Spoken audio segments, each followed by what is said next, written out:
This really looks a lot like a wing, like it's made to look almost like a helmet of Hermes. And these are both made at a time when TDM decks are falling out of style for card games, but coming into style for divination. And there is some writing that the Arnoux Amphoux, at least, was created more for divination than for gaming. So it is possible that this one is a Hermetic reference. Hey, this is Ina from Taproot Tarot, and I have a couple of decks that I want to compare for no other reason other than that they have unique art that both remind me of, possible influences on more modern art. And they both come from very different backgrounds. And one of them I just received today, the Tarot Rhenan, is this is a vintage deck that hasn't been opened yet. And I was really excited to open it, but I wanted to do so on camera so that I have some record that it used to be an unopened deck. This one, Tarot Arnoux Amphoux of 1801, is an Yves Reynaud deck. This is another one that I got for a really good deal on Thrift Books. I love a deal. So this is a really cool deck that was printed in Marseille, 1801 or earlier, and is considered to have an art style that prefigures Cubism. And Ellen from the channel Moom in Tarot has an excellent video conjecturing how it's possible that Picasso could have been influenced, among other things, by traditional Marseille decks. And I will link her video on that below because it's such a good video and very cool to consider that possibility. And I think a lot of modern art is influenced by folk art, and the Marseille tarots, these woodblock mass-produced ones, are examples of folk art. These aren't necessarily artists who are classically trained, but they are skilled artisans of, the trade class, which I think produces just amazing and beautiful art, which had a big influence, I think, on modern art. So this one, again, a Marseille deck, a deck that was actually printed in Marseille, France. This is a German deck, or I should say it was Austrian. The art was created by a German named Ignaz Krebs, and he was from Freiburg, Germany, sometime before 1800. That is the only date that I've got. This production of it is from 1983 from the Vienna company Piatnik. Now, I am not sure which company originally printed it in the 1700s, prior to 1800. But like I said, this is a reproduction of it. It is a photographic reproduction, so we could consider it a facsimile, I believe. And this is from 1983. It does have an instruction book inside, so we might be able to get some more information. So let's go ahead and open this guy up.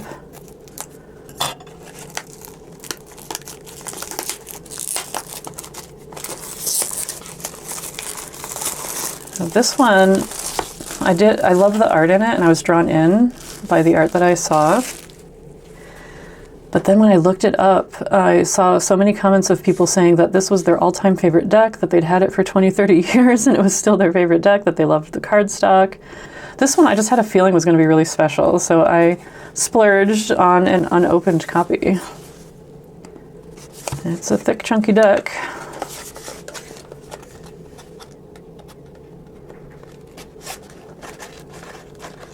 Try to open this vintage box carefully.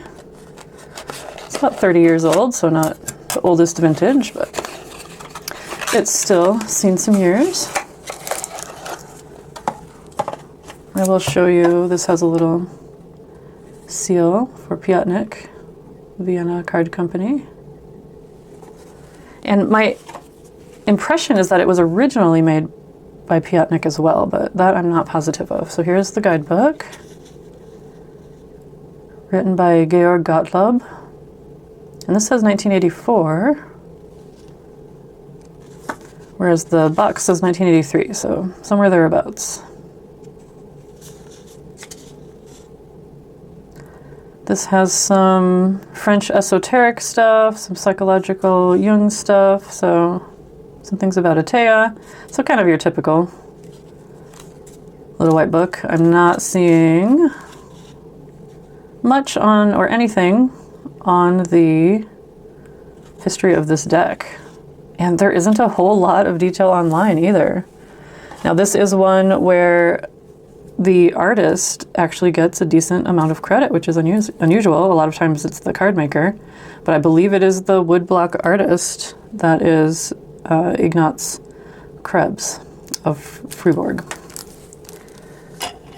So let's go ahead and open this up.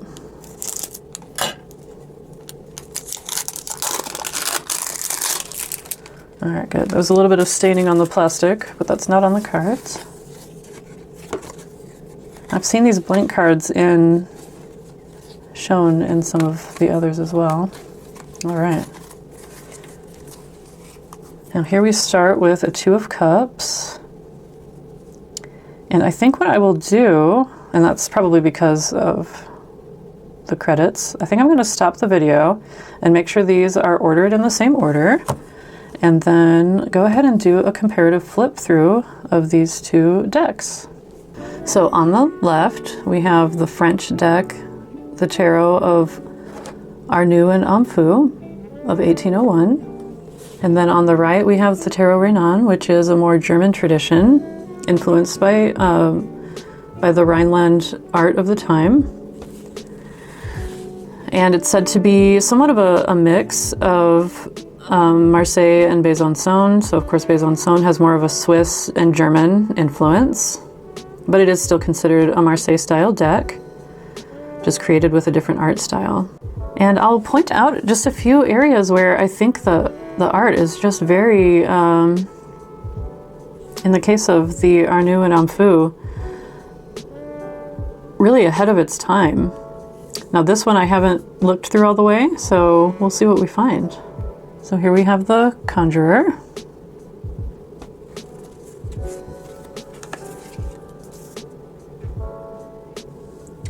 The Papess.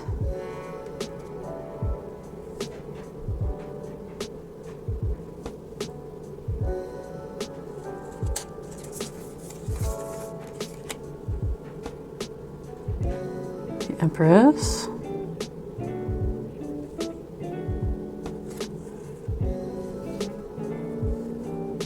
The eyes are just so unique in the Rhenan deck.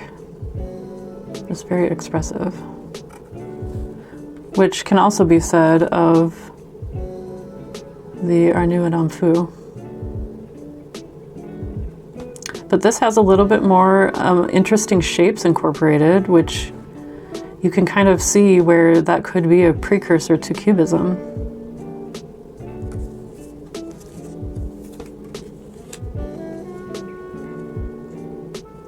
Two very unique emperors.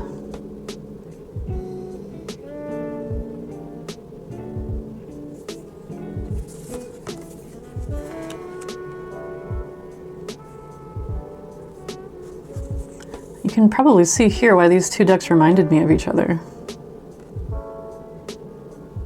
A lot of similarity. But they're both remarkable for different reasons. The Arnoux and Amphoux Pope has eyes where the far eye is kind of twisted forward, which happens in Cubism, whereas the Rhenan Pope has eyes that we would see in modern cartoons.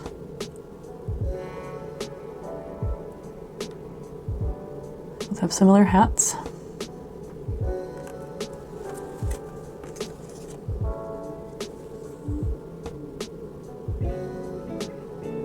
Have both TDM type 2 cupids and a lot of expression in the lovers.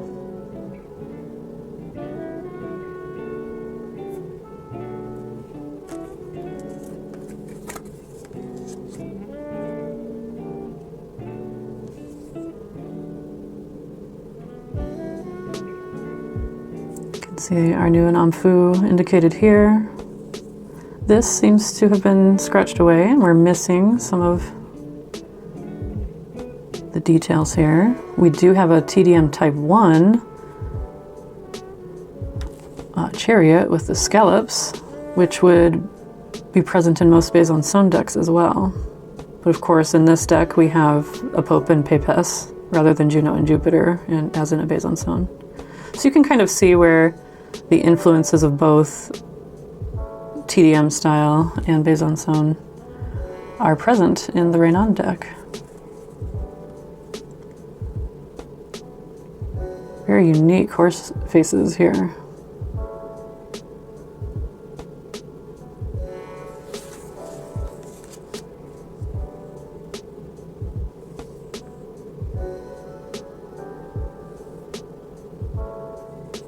A lot of texture going on in the Justice card on the Rhenan deck. You can see an ermine fur pattern there, which is often present on the backs of some traditional cards,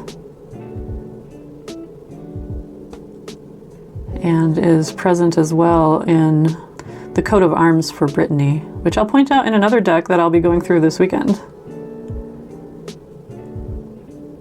Yeah, very unique decoration on this Justice card. Lots of fabric, a more complex headpiece than what we normally see, especially compared here, but both with very unique faces. Really remarkable art styles, in my opinion.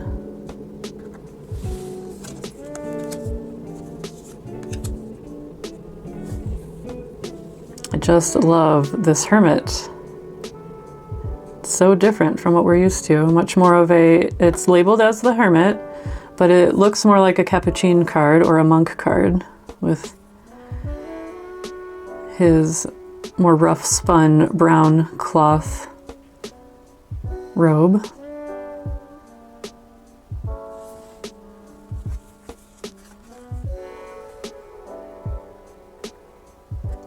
Yeah, you can probably see where these faces did remind me of each other. Very unique.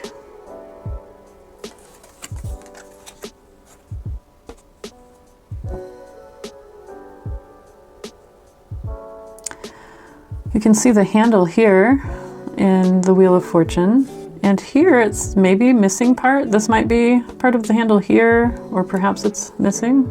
Not really sure. There's more of a rabbit on the Rhenan wheel. We have our strange creature at the top in both cases, and possible monkey going down. And this guy, it's debatable what that guy is.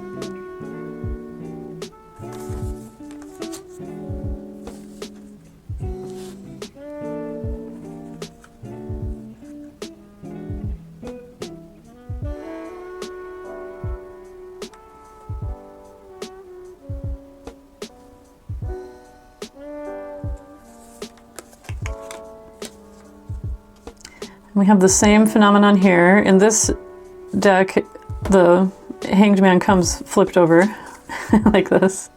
I turned him back, but you can see where the image would have been stamped first and then the words and numbers stamped second. And in both of these, his title is stamped correctly, but his number 12 is stamped upside down. And that would often happen as a result of the printers not being as familiar with the art and just stamping it the other way around.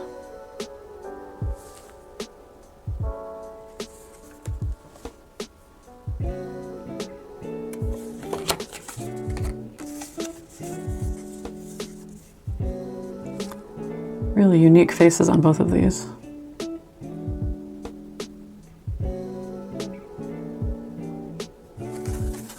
Both type 2 hanged ones.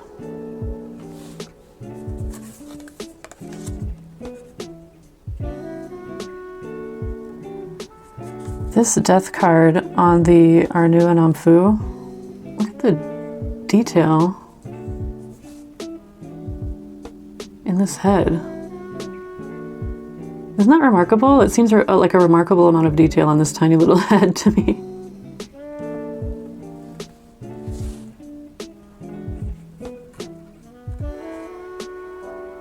Very similar in design, a little possibly rougher in quality in the Rhenan, but pretty similar.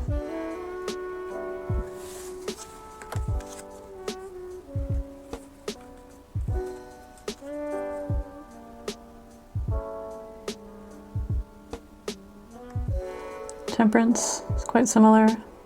The Rhenan deck really has more detail in the draping of the clothing overall.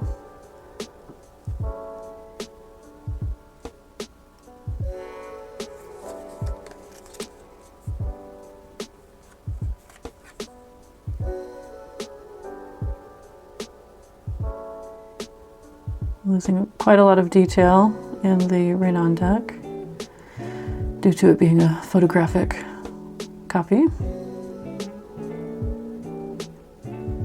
The Arnoux Amphoux, I'm not sure if it's restored or a facsimile.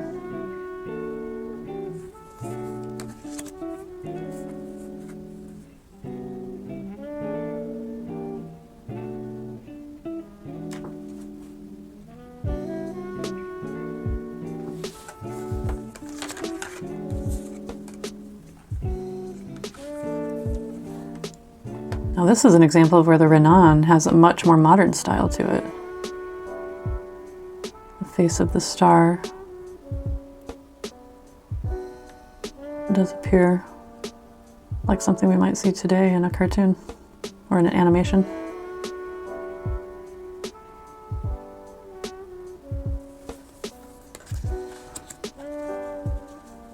And we've got a type 2 moon here.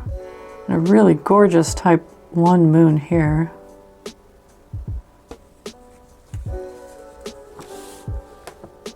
Rougher style on the dogs and the crustacean on the Rhenan. I just love this moon. Really gorgeous.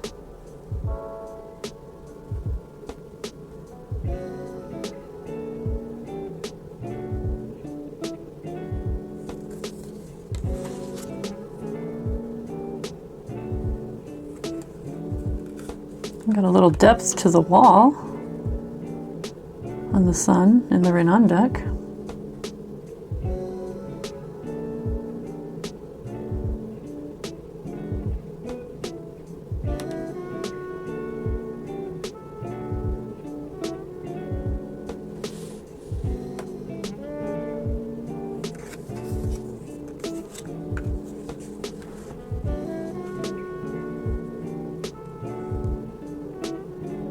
I think this card is a nice example of where, for the most part, the Rhenan seems more folk art, and the Arnoux Amphoux seems to be incorporating more intentional artistic design. Sorry if you hear my dogs in the background. I think there's a squirrel on the back deck that they can see out the window. But if you look here, we've got a pretty rough wood cut. You can see where the wood block was carved. And it's beautiful, don't get me wrong. There's nothing against folk art. Like, look at the detail in those wings. It's gorgeous. And the eyes are really interesting and expressive for sure. But in the Arnoux Amphoux, it's just a bit more graceful. And this is a weird thing to point out, but I'm gonna point it out. This line from her neck down around the nipple is clearly very intentionally placed, and it's just a beautiful embellishment or just beautiful line work. And the face there, very interesting. I think you can, if you're familiar with Cubism, you can kind of see the way the face is drawn with one line down the middle. I'm not an art expert, so I don't have quite the language to express what I mean, but I think you can see it. Yeah, very different types of detail in these wings, both gorgeous.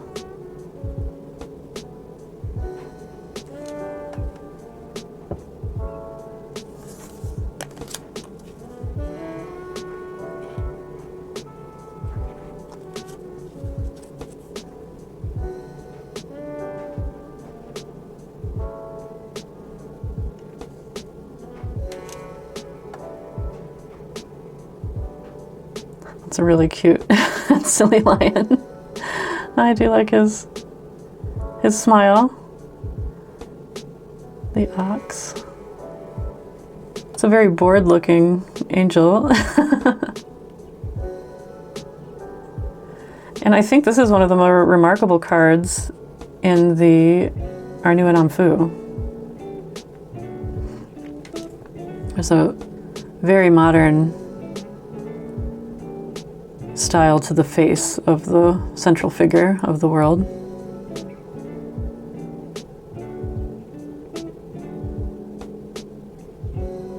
You can really see the playing with perspective that's happening with the face of the ox. Where that outer eye is turned toward the viewer instead of away from.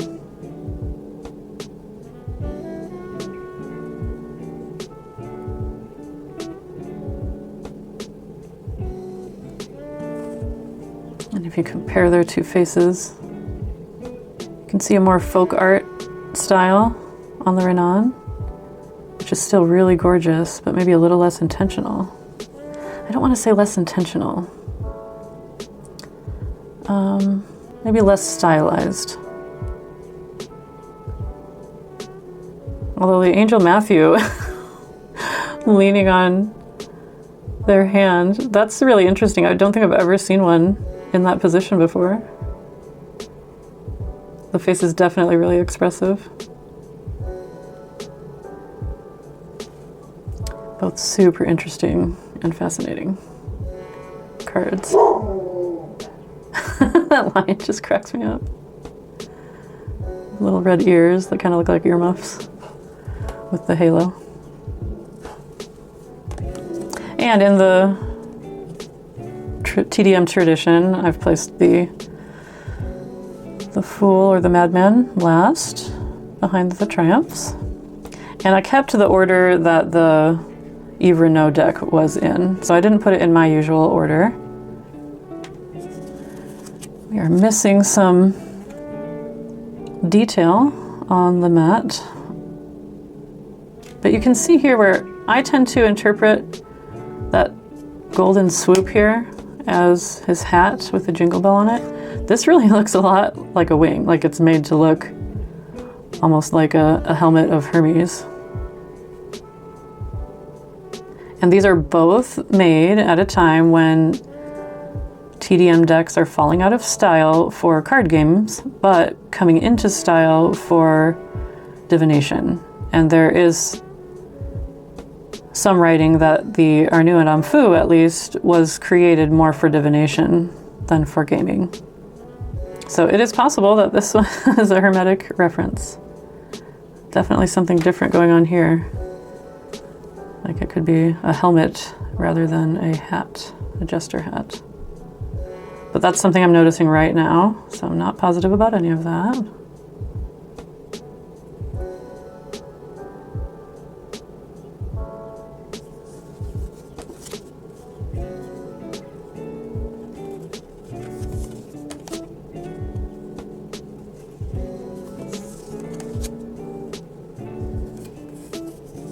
One thing you'll notice about the pips on the Arnoux Amphoux is that they have different names ascribed to them. So I'm guessing that most of the suits were probably, the pips at least, not the quartz, were wood blocks that were reused from other decks.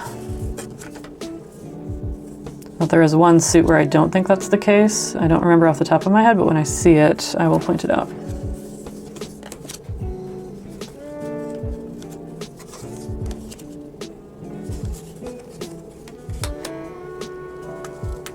We have batons.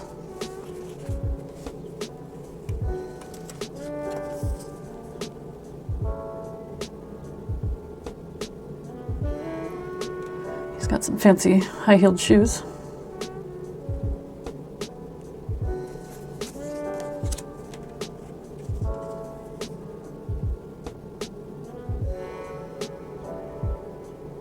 They're both so different and interesting, and I think I could say that about most of the cards in these two pairings.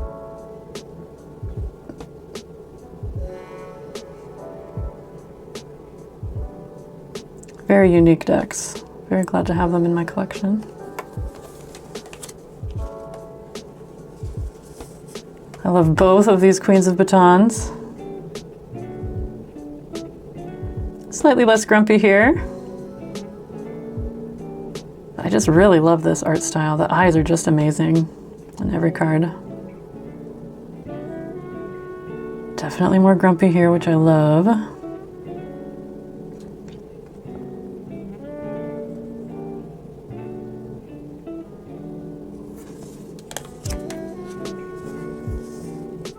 They switch places here. A more smiley King of Batons in the Arnoux and Amphoux, whereas we had a more smiley Queen on the Rhenan.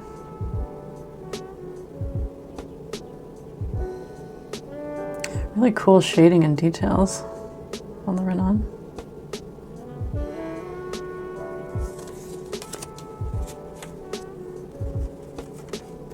And we'll go through swords. And then you can see here we have the letters E and S, whereas before we had A and B. So that's what makes me suspect that the wood blocks from the pips were borrowed. Now the quartz, on the other hand, in the Arnoux and Amphoux, are drawn very much in the style of the triumphs. So I would assume that the quartz were created by the same artists, but that perhaps the pips were borrowed.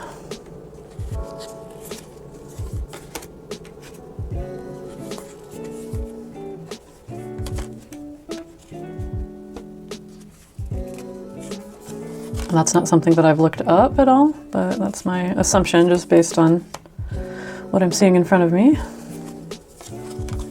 There's that ES again.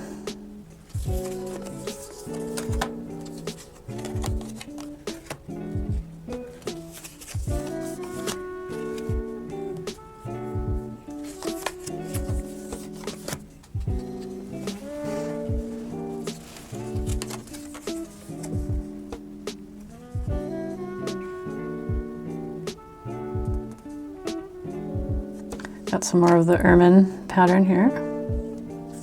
Ooh, and some more delicate high-heeled shoes.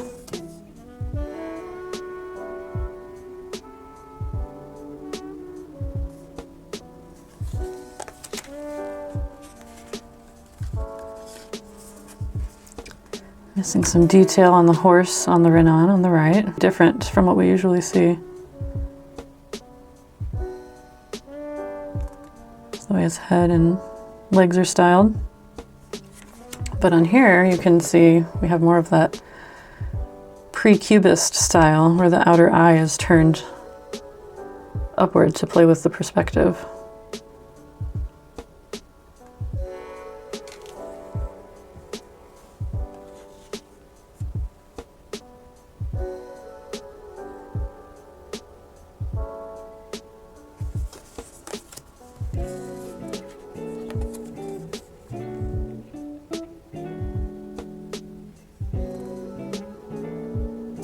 Making more of a gesture on the Rhenan deck.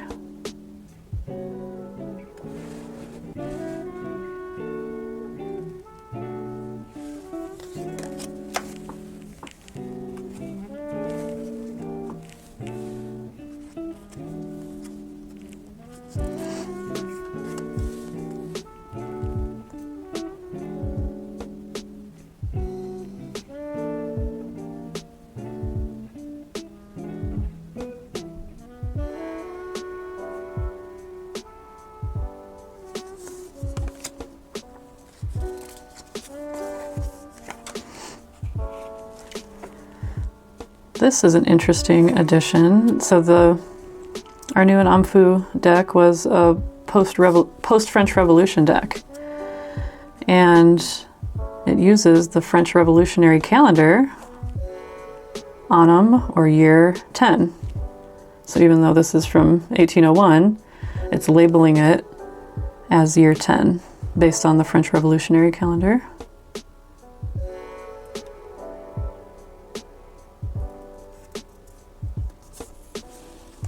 And this one is unlabeled.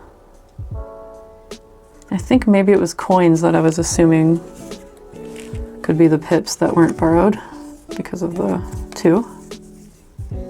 And because I don't believe they have the initials of anybody else on them. Got a phoenix in this 4 of coins. And a set of fleur-de-lis in this one.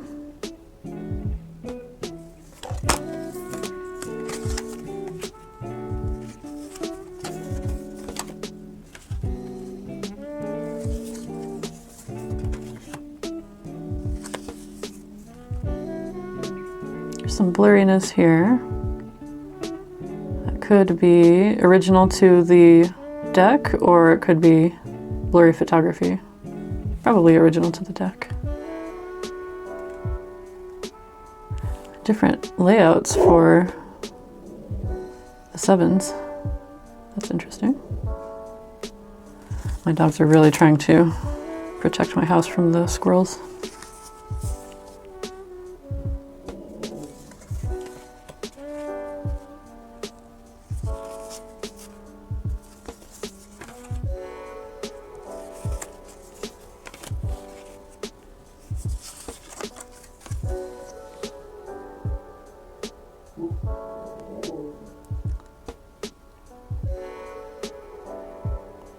This, I believe, is supposed to be the chin.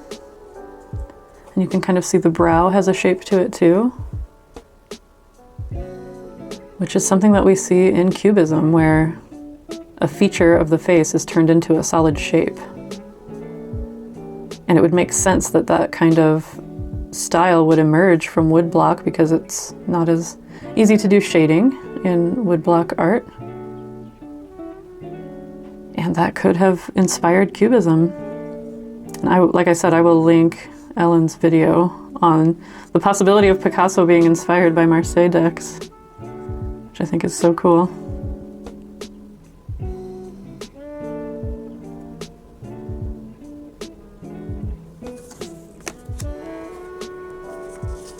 And we've got that turned out outer eye again on the Knight's horse.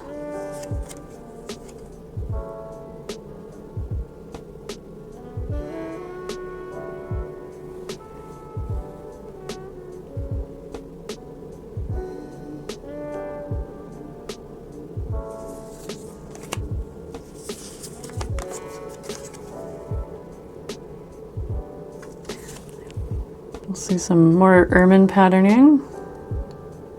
And ermine is the winter coat of a stoat, which is brown in the summer.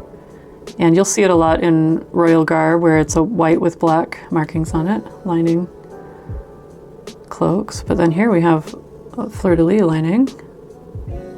That's not something you see often. So a lot more detail, even embroidery on the skirt that you don't usually see.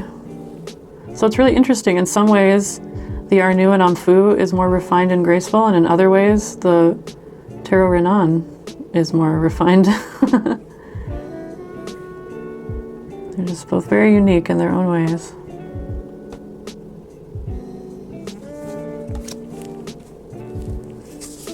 Got the classic pink beard on the King of Coins in the Arnoux Amphoux.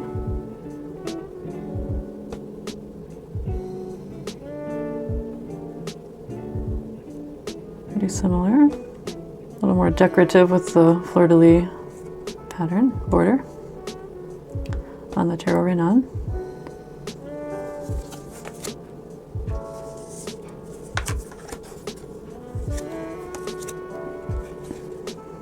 And I saw this pointed out, where it's pretty unusual that there are angels here, considering the anti-religious attitude of the time. But there's religious stuff throughout the deck. Oh, and here we see the ermine patterning, which we don't normally see on this deck.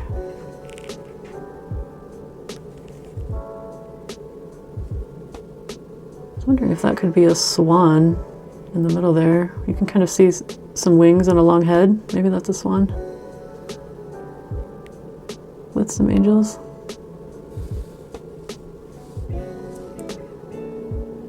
of the fish or serpent heads, probably fish in this case. Very similar to this deck.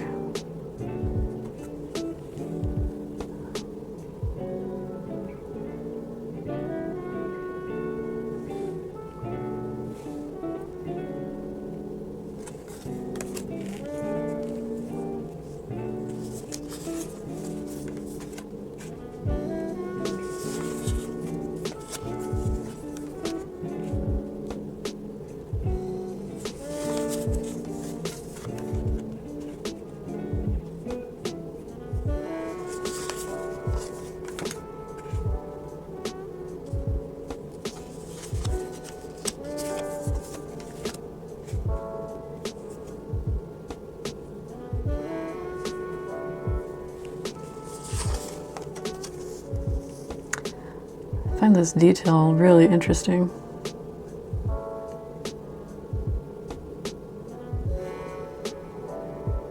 Really similar to the one on the left, but just drawn in a much more interesting way, I think, on the right.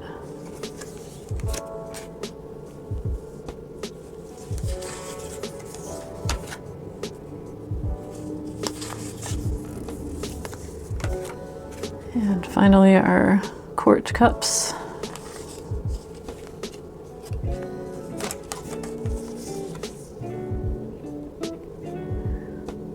Nice traditional flower crown on the Amphoux and Arnoux. A different headdress on this guy, holding a feathered cap and with some high-heeled shoes. A little more decorative around the leggings.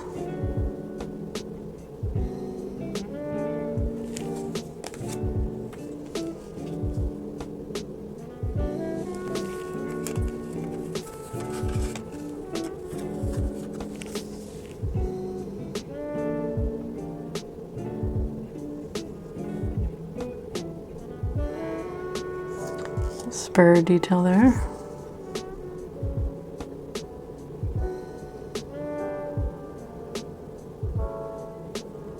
You can see here where the perspective of the eyes is a little different in a way that reminded me of the Arnoux and Amphoux deck.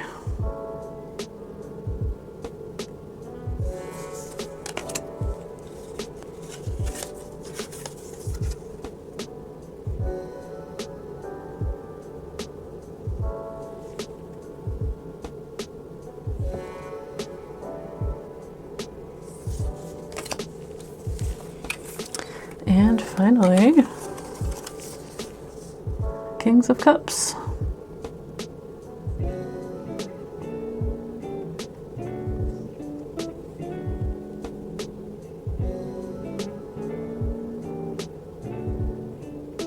Both really interesting in their own way. This face is actually so very expressive. Do you see what I mean about how modern it looks? You can see it in a modern animation.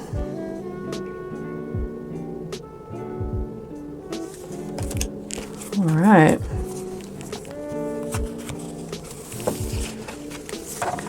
Both of these decks are quite chunky. I would say especially the Yves Reynaud. The Yves Reynaud deck is more cardboard. It's got not super sharp, like very slightly blunted corners, but so they're not as sharp as they could be, but they are squared off corners. And the cards are quite thick in the backs. These ones are kind of a medium weight, cardboardy, but laminated. Very smooth. So I think that would be laminated. But you can feel on the side that it's cardboard. It's not plasticky at all. So let's give this a shuffle. That's one reason I got this deck, is because just from hearing or seeing people talk about what wonderful cardstock it is. And I can see this, you know, being laminated could see this lasting for decades. So yeah, it shuffles really nicely. And it's really nice and slidey. So yeah, this is a great deck. I love the look and the feel of it, and I think I'll get some good use out of it. You know, even in these cards where it's a little bit, you know, aged and missing some details, I could see that being really conducive to just kind of gazing into the cards and connecting with intuition. Yep, lovely deck. Well, thank you so much for checking these two decks out with me. I hope you can kind of see why they both reminded me of each other and how they're both just very special in their own unique way.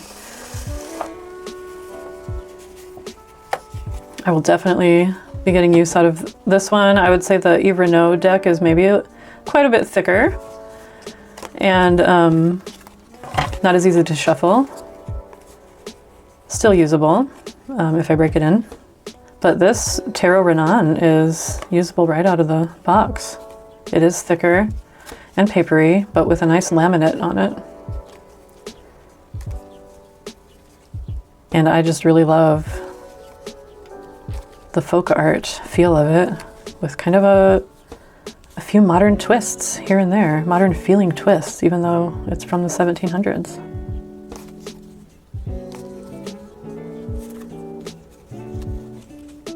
Well, I sure appreciate those of you who enjoy dorking out to a good couple of tarot decks with me. And I will talk to you next time.